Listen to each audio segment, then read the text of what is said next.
Struggling to record an advance payment in Zoho Books without messing up your accounts?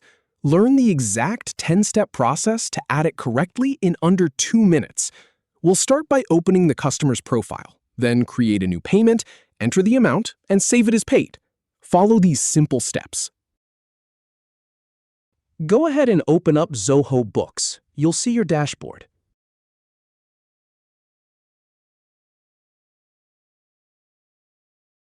Now, click on the Sales tab from the left-hand menu.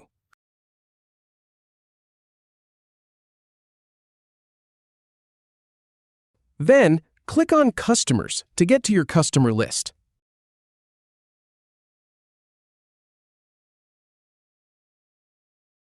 Open Bobby AI's record. Click New Transaction. Then, select Customer Payment from the drop-down options.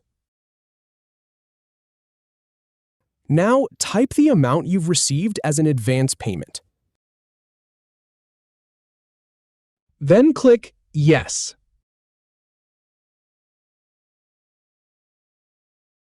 Alternatively, click Received Full Amount. Finally, click Save as Paid to record the transaction, and you're all set. If you have any feedback or if any info is inaccurate, please leave a comment below. We'll do our best to answer or redo the video if needed. Thanks for watching.